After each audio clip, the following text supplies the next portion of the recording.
presidential election is the most difficult that I can recall.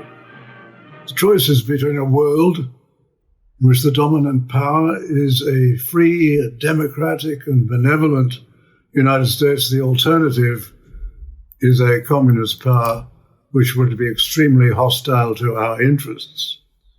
Elections are also important because every new trend, every strange new dogma, everything which seems to disrupt our society seems to come from the American elites, in particular the American universities. Donald Trump declared at Mount Rushmore recently, the left-wing rioting and mayhem are the direct result of decades of left-wing indoctrination in our schools, and he was determined to end that. He's also determined to make a significant change in the Supreme Court of the United States. Now, the Supreme Court of the United States sets the fashion for the judges of the world. It's a very powerful court which, instead of interpreting the Constitution, likes to change the Constitution. And they did that most famously in a case called Roe v. Wade, many decades ago, when they invented a constitutional right to abortion. And what has proved, I think, the most attractive part for many of us in relation to Donald Trump was the fact that in 2016 he announced that he would only appoint real constitutionalists, judges who would interpret the Constitution as it was approved, and not turn it into a living document, not turn it into something which they could use to legislate from the bench, to do things that the people would never agree to in relation to electing a government. And he's proceeding very strongly on the appointment of a new Supreme Court judge. That will change the composition of the court. That is likely to happen before the election. She is an admirable jurist, already a judge, and that will swing the balance of the court to true judges and not politicians wearing black robes pretending they are judges. In the recent debate, which I would like to mention for a few moments, the presidential debate, of course, the American media told us that Trump lost and Biden won. But as we know, the American mainstream media is but the propaganda arm of the Democratic Party.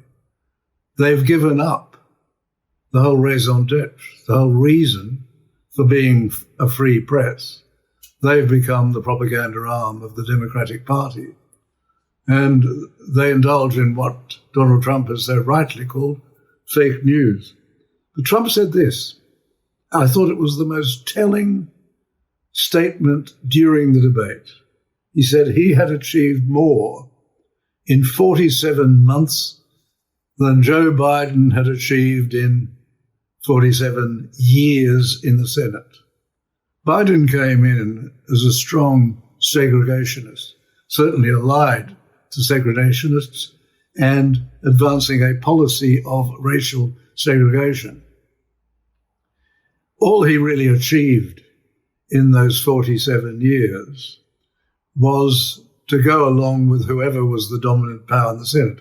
He's now going along with the dominant power in the Democratic Party, which is the far left.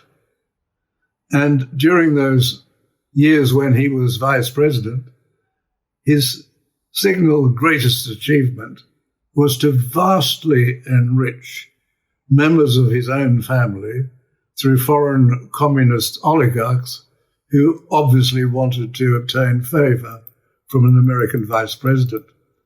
If Donald Trump had done anything like this, the press would be screaming. It's waved aside in relation to Biden, who is clearly not the sort of politician you should have as running the United States. And what came out in the debate,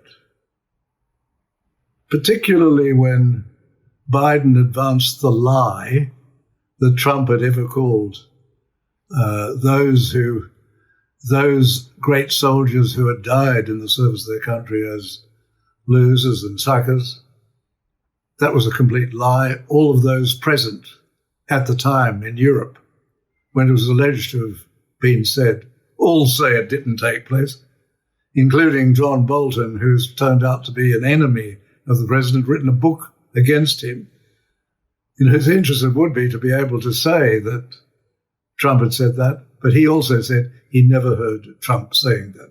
It's a complete lie, a complete abdication of being a free and responsible press.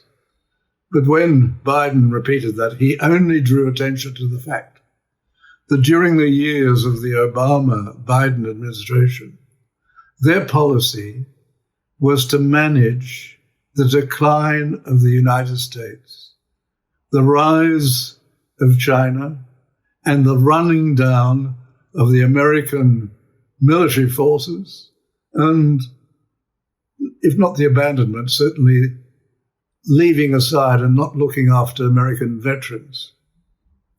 Now, Trump has changed everything. He's making America very powerful again. It's clearly a very powerful country. He, in many ways, restored the economy, which, of course, was knocked about by the lockdown in various states, introduced as a result of the virus, the Chinese communists allowed to leave and escape from China without informing the world while they were closing down Wuhan province. And it's very clear that it is in the interests of the whole Western alliance that Biden not succeed to the presidency, because he's far left, he has a far left agenda, and it will lead to the running down of the American economy and American military power. What was extraordinary during the course of the debate was that the moderator, Chris Wallace, decided to enter the debate, and he clearly entered it.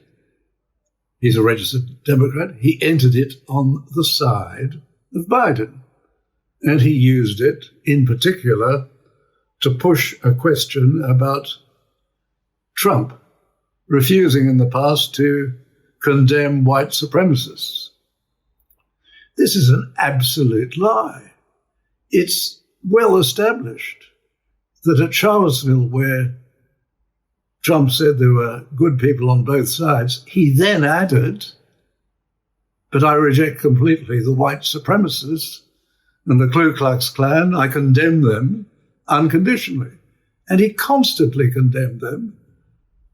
But during the debate, Chris Wallace said, he put a question, will you, Mr. President, tonight unconditionally condemn white supremacists who've contributed so much to the disorder, the looting and so on in the cities? Well, firstly, that was a complete untruth, because most of the looting, the rioting, the burning down, the assaulting and even the killing has been committed by two far-left groups, the BLM, not an organization associated with liberating or giving justice to Afro-Americans, a far-left organization under the control of Marxist-Leninists who want to overthrow the democratic free enterprise United States and convert it into something like the old Soviet Union, and Antifa, which has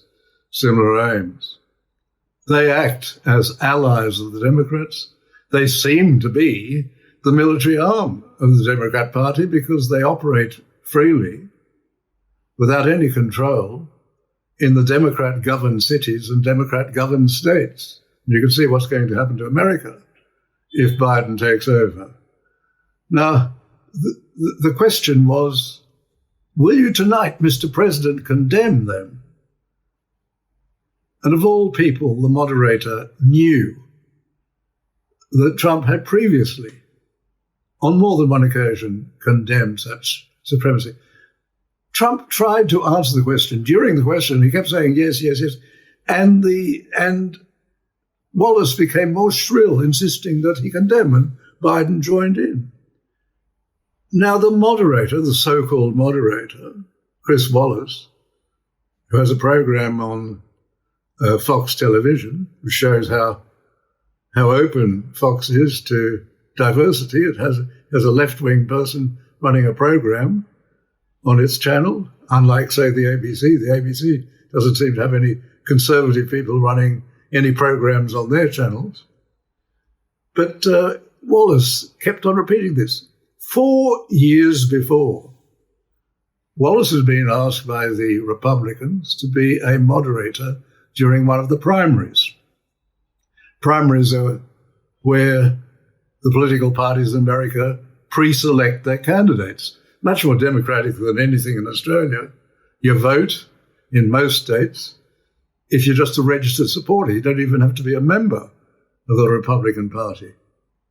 And it makes sure that there's a much more popular choice of candidates than anything any of the Australian parties allow, because they're basically controlled by power brokers and other people in charge of the parties. They don't like the ordinary rank and file, and certainly not the supporters choosing candidates. But at the primary in 2016 at Detroit, Wallace, who was carrying on with this question in the debate, actually asked effectively the same question of Trump in 2016 and got the same spirited answer. The moderator knew exactly what Trump's position was.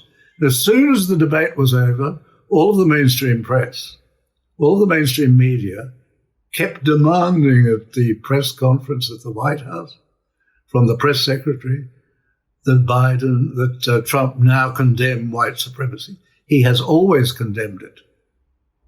It's very hard to know why the American mainstream media is engaging in this fraud, because they know that Trump is opposed to white supremacy, has always condemned it, keeps on condemning it, and they keep on coming back to try and suggest that he really is a white supremacist.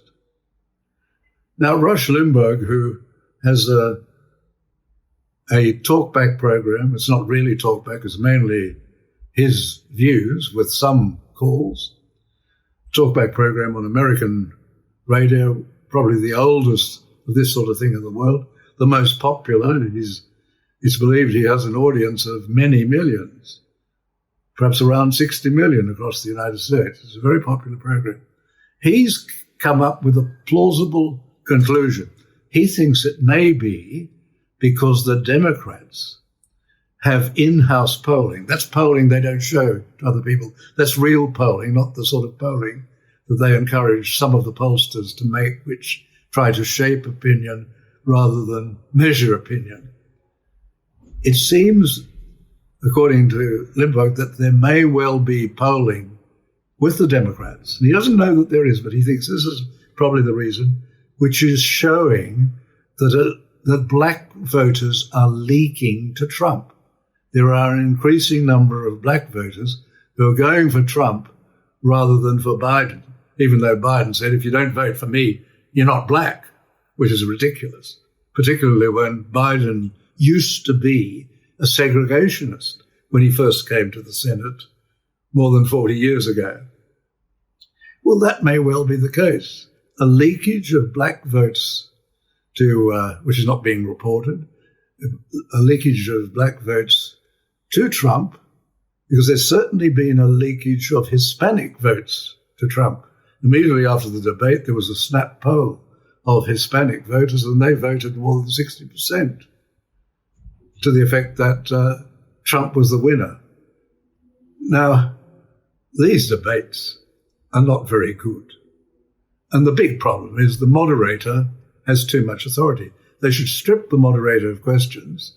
Each side, Biden and then Trump, should ask the other person a question. There should be strict time limits, short questions, a minute, then an answer of 4 or 5 minutes.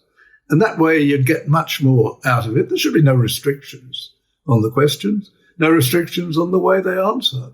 But you get a situation where you don't find, as we used to find in Australia, that one candidate, and I remember this with John Howard, the candidate, John Howard, had to debate not only the Labor man, he also had to debate the moderator who came from the ABC. And that's ridiculous. And that's what's happening with some of these debates in the United States. In 2016, there was one moderator who, having developed her questions, then gave her questions to Mrs. Clinton.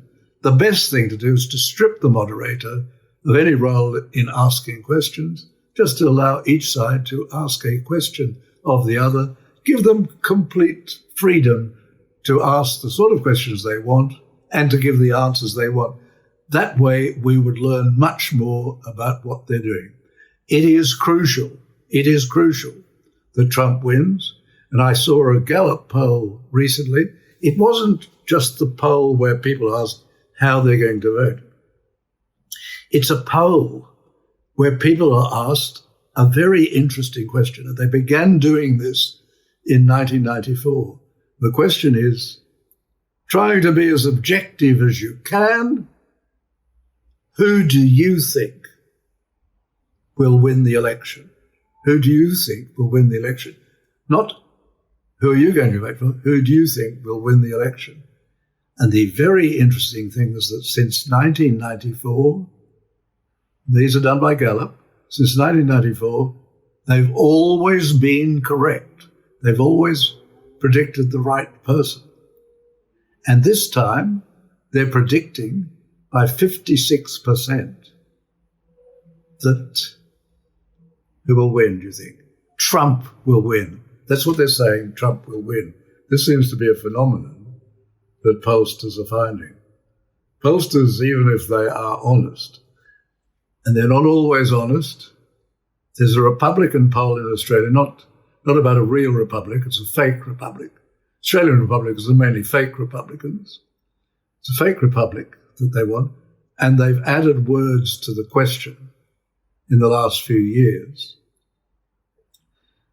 And they've adopted one side of the debate. Instead of just asking, are you in favour of an Australian Republic? They've changed it to, are you in favour of an Australian Republic with an Australian as head of state? Now they know that constitutional monarchists, sensible constitutional monarchists, those who know anything about the issue, as any leading politician does, that as an office, a diplomatic office under international law, the Governor-General is the Australian head of state. In other words, we've already got an Australian head of state. So the question they put in, are you in favour of Australia becoming a republic with an Australian as head of state? That has increased the yes vote in all of their polls, most of their polls, by 8 points. Big difference between winning or losing. It's very easy to manipulate a poll by just changing the question. A lot of these polls are manipulated. They're either doing it with the question, or better still, they're over-measuring areas where they suspect there'll be stronger Biden support. And even the honest polls in America have a problem, and that is the shy Trump supporter. Trump supporters obviously are reluctant to say that they're going to vote for Donald Trump. They've seen what happens if you announce you're a Trump supporter. You can be sacked from your job. You can lose contracts. You can be assaulted. You can even lose your life. So they know, don't tell a stranger on the telephone, particularly in these days where the telephone number can be easily traced to the person who owns it, even if directories don't do that, computers certainly do. They're not going to tell outsiders. So I suspect that the polls, or many of the polls, again, are going to be wrong. And they're going to be happy to be wrong because the media are not going to embarrass them with their being wrong. So on that, let me stress again how important it is that Donald Trump have 4 more years. Thank you.